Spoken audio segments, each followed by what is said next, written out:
Okay, thank you very much, everybody. I want to welcome you here today. In particular, acknowledge the presence of the local member for Fremantle, Melissa Park. It's great to be here with you, and Melissa's been very active for a long time together with the Save Our Marine Life campaign in wanting to achieve a good environmental outcome in the oceans generally, and particularly in the South West, where the draft plans will be released today. Today marks the next stage of work that's been going on for more than a decade. The original concepts for bioregional planning and for protection of marine reserves is something that commenced in 1998 under the Howard government. They then went ahead and in 2002 moved to a pathway of international treaties, making various commitments on behalf of Australia to this work. But since that time, there has been a lot of work that's been done at a community level, a lot of work that's been done within my department, which has led to the situation where at the last election, the Gillard government promised that if re-elected, over the course of the following year, we would put out the draft plans for the remaining regions, South West, North West, North and East. We also committed that the South West plan would be out within 90 days. Those 90 days passed some months ago, and for good reason. We've been engaging in extensive consultation in a couple of rounds with interested groups. Roundtables with environmental groups, roundtables with recreational fishers, with commercial fishers, with the resources sector, with the shipping sector. Making sure that wherever there was a discretionary way of achieving the environmental outcomes contained within our election commitment, that we would be able to do so in a way that provide the best outcomes for community, the best outcomes for people who love to fish, and the best outcomes for jobs as well. We're now at the next stage of consultation and finally into the formal processes. Those formal processes that we're in have the South West region, which is covered there on the screen, an extraordinary stretch of Australia's coastline, having a draft map put out today with a consultation period that will end on the 8th of August. That will then be followed by us taking the consultation into account and, as a result of that, putting forward a proposal for the mix of marine parks and multiple use zones which will form the plan for the South West. We've had a number of objectives in all of this. We've wanted to take into account the various marine environments, making sure that we're dealing in the different depth ranges where you get very different environmental outcomes depending on the depth that you go to in different parts of our oceans. Key features such as canyons and reefs, impact on communities, impact on businesses. The plans cover a variety of areas: the Abrolhos, the Jurien, the Perth Canyon, the southwest corner, the eastern Recherche, the Great Australian Bight Extension, Western Eyre, through to Western Kangaroo Island. In each of these areas, there are some variations in the levels of protection which are provided. These are all detailed in documents which are available publicly today and available in an online fashion from my department's webpage as well, which go through the maps and go through for each of the areas for which varying levels of protection would be provided, which activities would be able to continue fully, which activities might be curtailed in different ways. What you see there is a mix of 3 different colours representing 3 different forms of protection. The colour green that you'll see, where that arises in the materials that you have, represents marine national parks. In marine national parks, all forms of extractive activity would no longer occur, including recreational fishing, including commercial fishing, including new prospectivity for the resources industry.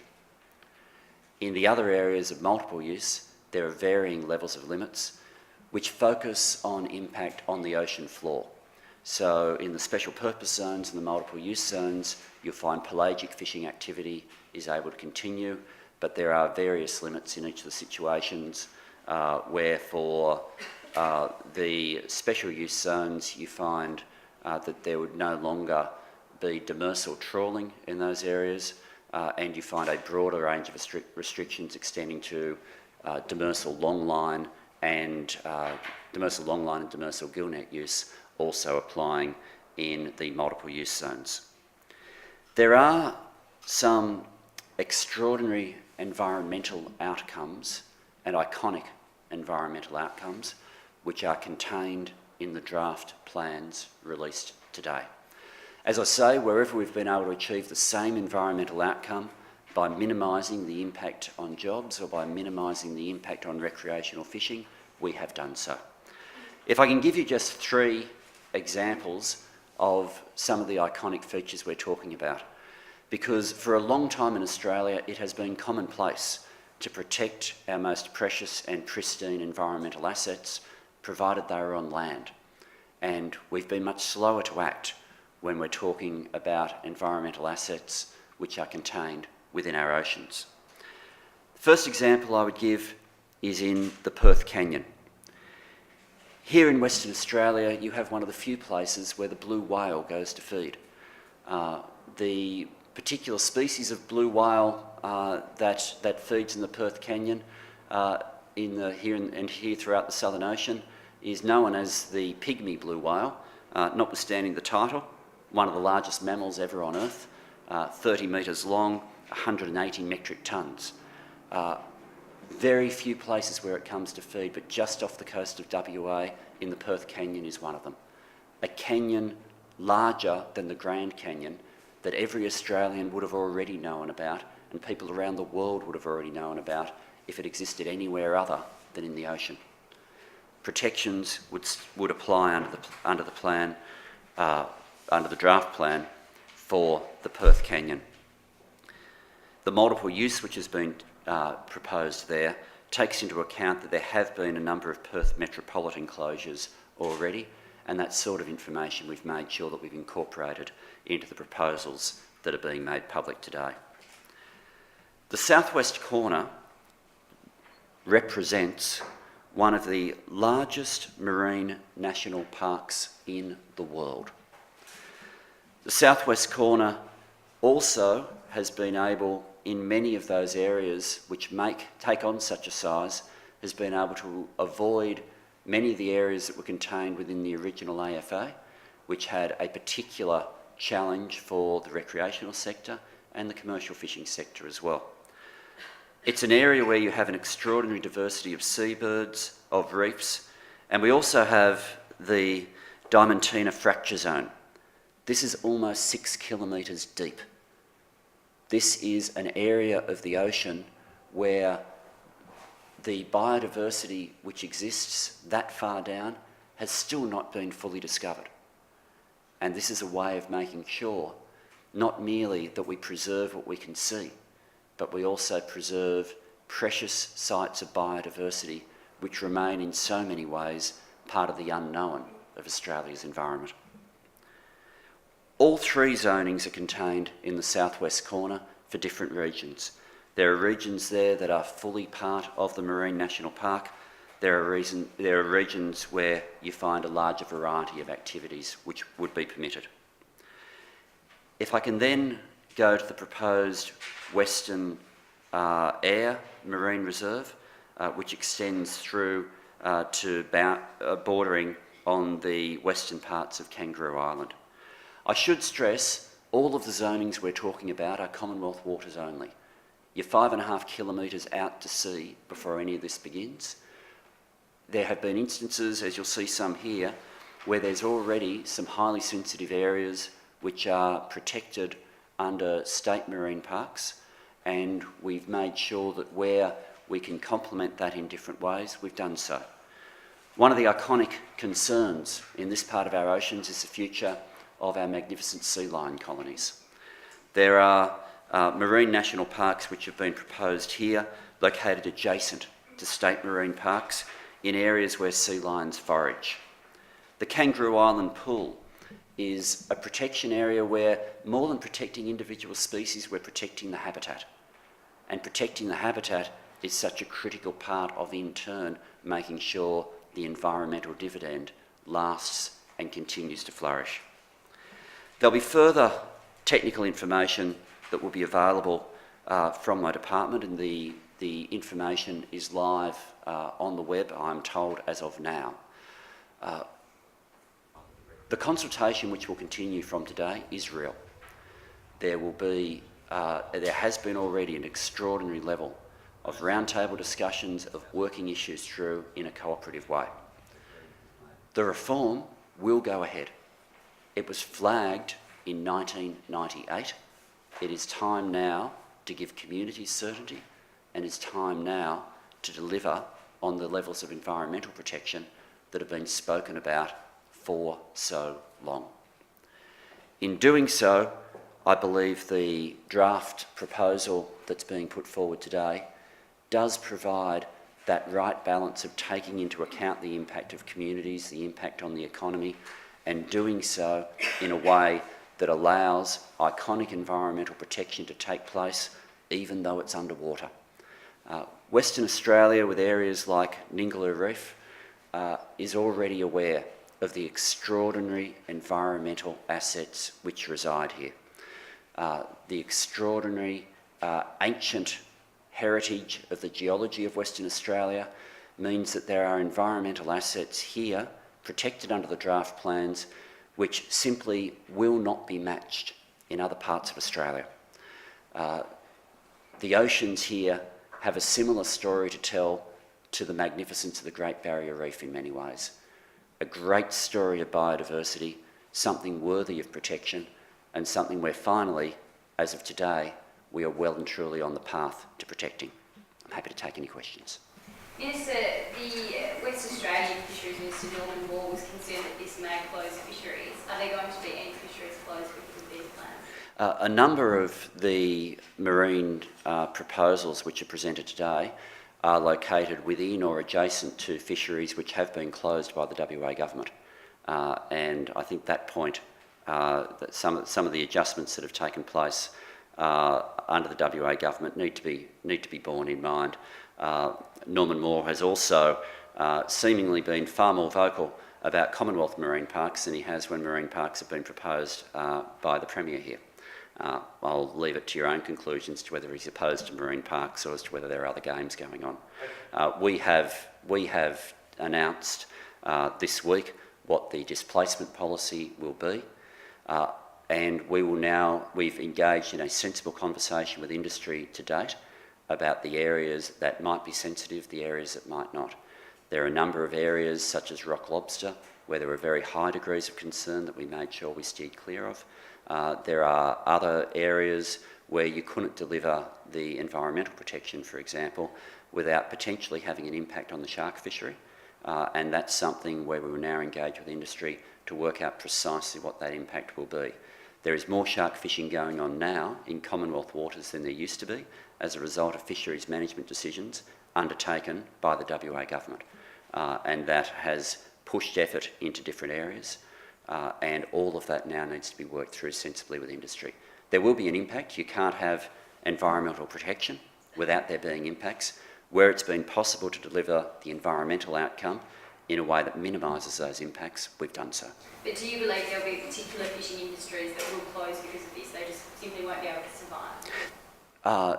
I think it's far too early to make a prediction of that nature. Certainly what we need to work out now is how would effort shift as a result of any of the areas where certain forms of fishing would not be permitted. And there's a consultation process now with industry which begins today, where instead of dealing with ideas and maps that were very much at a conceptual level, we now have very specific proposals on the table to work through with industry. There is no doubt there will be an impact on industry. Precisely what that impact is the reason we have a draft plan rather than a final one. Have you set a level of compensation yet? And will that compensation take into account second and third tier industries? The principles that we are using in the policy that we put out during this week on the adjustment program is a policy which very closely aligns with the adjustment program that was put in place by the Howard government when they made the decisions regarding bioregional planning in the southeast.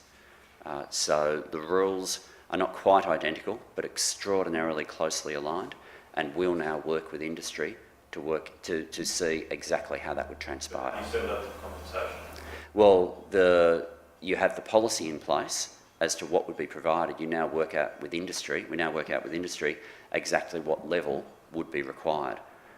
So I think you can't start with a dollar amount before you sit down with industry and say, what would the adjustment be? But just from my understanding, is that going to include compensation for third and second tier? The principles of the policy are the same or almost identical to the wording of the policy that was put forward under the Howard government. I don't want to define it further than that. What impact will this have on the budget? You've probably seen Ron Boswell's comments that have a huge impact. What impact will it have? Yeah, Ron Boswell has managed to run a scare campaign in every direction. His first scare campaign was that all recreational fishing would be shut down. Now that that's clearly not the case, he's wanting to claim that all commercial fishing would be shut down and wanting to run a fear campaign about an extraordinary impact on the budget. All I can say is Ron Boswell put out his media release at the exact time when he could. He's made sure that every part of his fear campaign is run when he doesn't have information to base it on. I think that speaks for itself. But you can't rule out that it won't have an impact on the budget in terms of compensation? I have a number of environmental programs within my portfolio that can be involved in this sort of work. The precise quantum we're talking about is something that we now need to work through with industry, but I don't think anyone other than Ron Boswell believes the figures that he's been putting about. But are you saying that you've already got money in the portfolio that is available for things like compensation? That's right. There are a number of programs where within my portfolio that activity of this nature can be funded. But I also want you to be in no doubt, the numbers that Ron Boswell put out there were fictitious. Recreational fishers have said that this is a lazy form of stock management. Why did it need to come to this? And this is where one of the important things and I appreciate their argument. I used to be the Fisheries Minister, and so I appreciate fully the difference between stock management and what's being done here today. Stock management is very much about individual species that are being sought and making sure that they themselves don't disappear. That's what you do with stock management. In stock management, you don't manage habitat the way we are here. In stock management, you don't manage the full range of biodiversity. In stock management, you don't have to see any value that we've always seen on land in having a national park and saying there's an area that we just want to keep natural. There's an area that we want to minimise activity in, other than the tourism and the enjoyment of the area that can happen, because we believe it has value in its own right. That's a different job to stock management. It can complement stock management and does. You only have to go to any of the marine parks and find the number of wreck fishers who choose that the best place to fish is right on the boundary of them. That says something about how this sort of work can complement stock levels. But the objectives here go beyond the straight fisheries management role. The coalition are drafting, I think a bill, my understanding is that will give MPs the power to veto these marine parks. Have you got advice on what impact that would be, or could it be retrospective? Look, my understanding is their first draft of that bill was done incorrectly. They made a mess of it and it wasn't going to achieve any of their outcomes. They're now scrambling to try to change the bill that they introduced into the Senate. Look, at the end of it, they are playing a game with the Australian public. You can't have a policy that was bipartisan from 1998 on, and the moment you're in the heat of an election campaign in 2010, suddenly pretend you don't believe in it anymore. They ran a scare campaign against a policy that had been bipartisan and in fact had been kicked off under one of their ministers, and then ran a scare campaign around it in winter of last year. As a way of operating, I don't think that's all that honest. They will now try to play games around the edges with an amendment bill in the Senate, Where it goes, I don't know. Certainly their first cut of it, they couldn't even get the drafting right. They are scrambling to work out what on earth they believe in this area. We're not. And our position's really clear. We think there's environmental assets worth protecting, and we also think you can do that in a way that minimises the impact on jobs and maximises the opportunities for people who even love to enjoy the ocean in a whole variety of ways, including wreck fishing. Do you know who's going to be responsible for monitoring and compliance of the marine parks in particular, and how much that's going to cost? The monitoring and compliance issues are dealt with differently in each jurisdiction, and there are areas where monitoring and compliance work can be done directly by the Commonwealth. In other instances, that's done through a partnership with state governments, and that's something which is worked out from time to time, government to government. Certainly, it may well be the case that the WA government wants to participate in that way in these areas. It may well be the case that they don't. We're not at the stage of having formal discussions on that yet. When are the draft maps for the other areas around Australia due to be released? Over winter, I expect to be able to release the draft maps for the northwest and the north, and it will be later in the year when we're at a stage of being able to deliver the draft maps for the east. But I'm still working to a timetable where all of the draft maps are out this year, and I would add that I have used the higher level of consultation for the South West as a template for how we intend to operate in all the other areas. There is no doubt we have a better announcement today, better in environmental terms and better in commercial and recreational terms because of the consultation that's taken place.